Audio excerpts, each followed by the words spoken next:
It's great. I mean, from my perspective as a guitar player, he really trusts Mike with what he does. So I would say for 90% of the guitar tracking, it's just me, Mike, and John, our singer there. Just kind of doing our thing. Mike's great. Mike knows what sounds he likes, and then John knew what he wanted, and I know what I like, and it just worked. Howard may pop in every now and again and say, "Oh yeah, Mike, I like that," But it's great. It was like it's almost like being on vacation. They have a house that they just bought just for guitar tracking. Wait, a house that they bought? Yeah, I mean for our album we did the tracking in 3 different increments. We did drums at Sunset Sound on Sunset Boulevard, and then we did guitars. Howard just bought. It's a house, but it's a studio. It has a big studio portion in it as well. And so yeah, I mean it's great. It's an awesome house, and I would just kind of wake up every day and just walk into the studio, and then Howard does all the vocals at his place, at his house. So yeah, I was at this house he bought for 3.5 weeks, just tracking. It was very laid back, very casual, and it was great. It's kind of like being on vacation and making an album, It was awesome.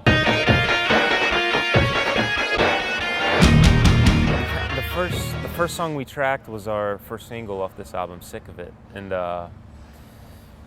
yeah, John kind of knew what he was hearing in his head, and we had talked about it before, and we're like, okay, cool, yeah, let's see if what we can come up with. And it just kind of happened really quickly. There wasn't a lot of, sometimes you're doing an album, it takes a long time to find something you're happy with. But it just kind of happened on this record really, really quickly. We kind of started with just a bass rhythm sound with a Marshall major.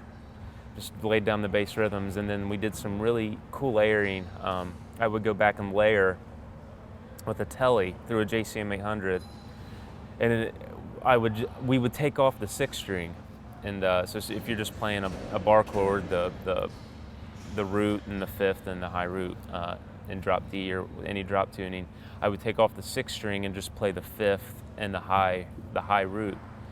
And then that was a really nasty kind of hi-fi tone. And then I would go back with one of my PRSs through, I'm trying to think, it would change, but for the most of the time it was a JCM 800 somewhat clean with like a big muff or something. And I would literally just play the low root note.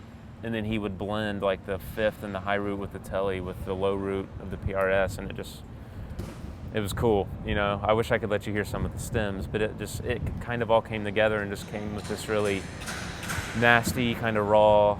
It was still big sounding, like big guitars Mike gets, but it was really raw, kind of nasty sounding, and that just worked. So we just kind of kept that for pretty much all of the whole record. All right, so here are my amps. This is probably 80% of my tone. My rhythm and lead sound is just a Boogie dual rec. There's a backup for each head. But yeah, channel 3 is my rhythm tone. I go to channel 2 for my lead sound. And channel 1 is set pretty clean, that I hit with a Wampler plexi drive for some of the tones, like an American Noise is when I would use that. And then up here, I'm running a Boss DD7 delay through the effects loop of the Boogie, and there's just a noise suppressor and a tone bone head switch in case we need to go to the backup head in a hurry. Makes that happen. And then the Vox, these are AC30 50th anniversary hand-wired heads that pretty much all my clean sounds come from. And like the intros, the hero, anything that's clean, semi-clean, is coming through the Vox heads. And nothing exciting going on here other than on the pedal board. Yeah, just a great Vox hand-wired tone. Every once in a while, I'll run them both together. like when we do Rebirthing live, there's an outro piece we do that I'll run both heads together. But most of the time it's either boogie or vox. Come over here to my cabs. I'll let you get in there so you can see. I'm running the boogie right now through a Marshall 412. Our front of house guy, he likes the Marshall, and it has greenbacks. I love boogie cabinets with V30s, but he likes how the greenbacks react and they cut a little bit better. And then the Vox is going through a Mesa Road King cabinet, half open back with vintage 30s. And everything is mic'd up. We have a 57 on each cab, and he actually just changed to a Shure mic. I'm not even actually sure what this particular model is, but really liking those. So yeah, that's pretty much the rig as of right now until I change it again.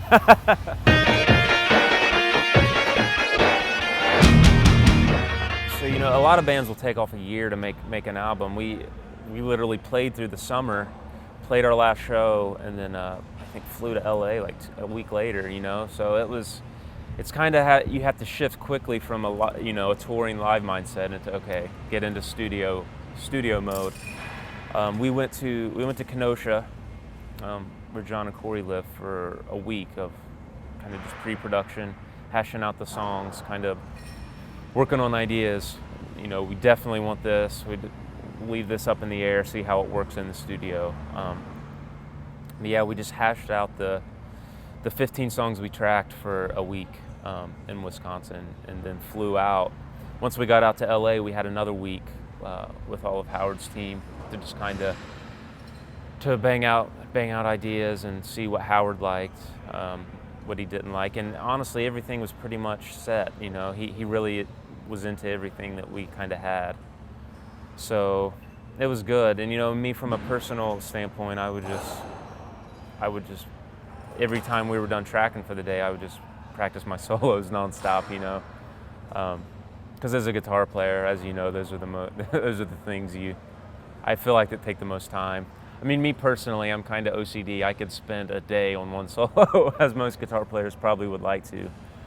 So yeah, I would just hash out my solos for a few hours a day.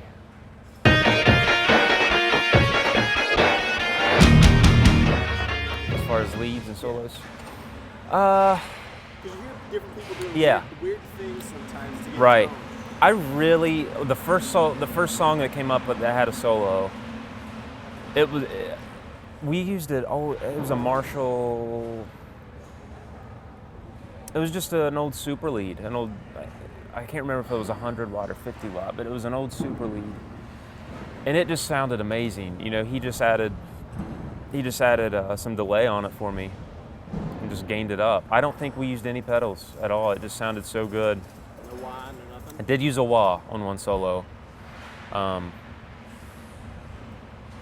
Yeah, just used a wah on one solo, but for the rest of it was just that Marshall and a little bit of delay. I think there's an old tube screamer he had, and we may have thrown in on one solo, just a little bit, just for a little bit of extra hair. But yeah, his Marshalls sound amazing, man. And so I was kind of like, that's it. That's what I'm feeling. So.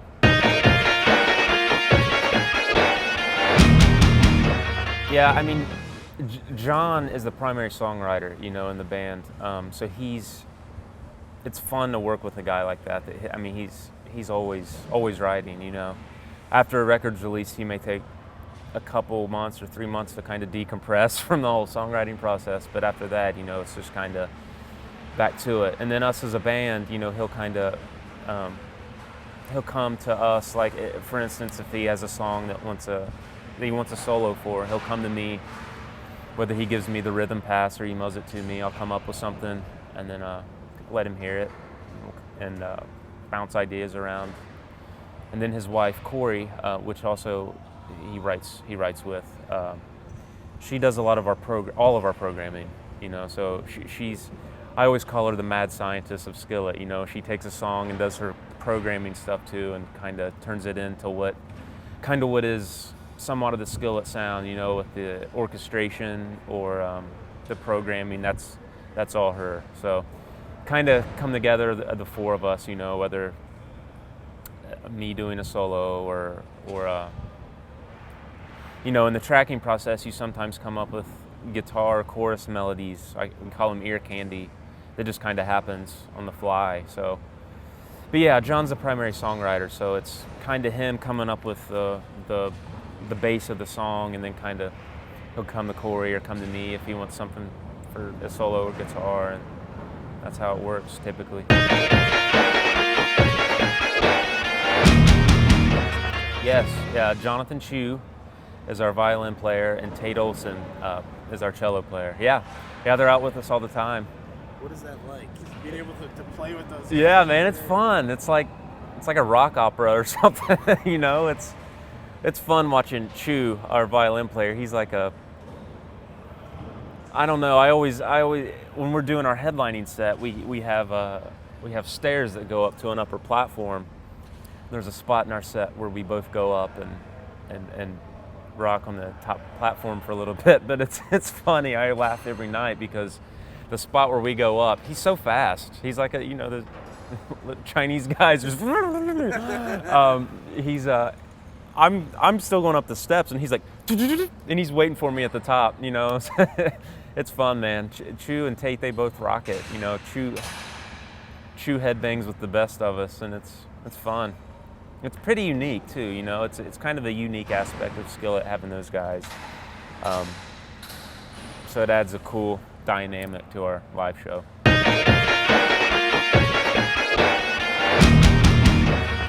I would say when we're stateside, when we're in the States, oh gosh, I love barbecue and I love Indian food. But it's just funny, I was just talking to someone about this the other day. I'm a Southern guy, so I love sweet tea. And I love just to get looks sometimes when we're north or west, I'll ask for sweet tea, and you get some looks that are like, what is that? You know? You want tea with sugar. I want tea with, you know, I want sugar with a little bit of tea. You know? Let's see, when we're in Europe, I have to remember what it was called. You may have to help me. It's like, I think, have you heard of something called vereniki? It's like these little stuffed,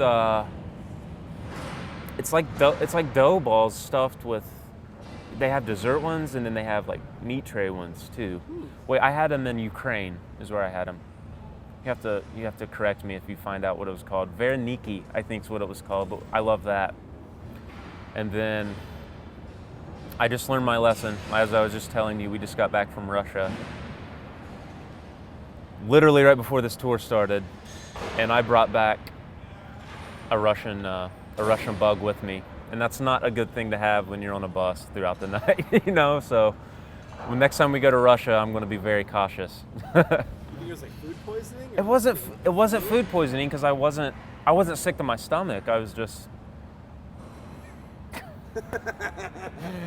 every time I would the water, water, and that's how it came out. It came out as water. It's just a go to hell.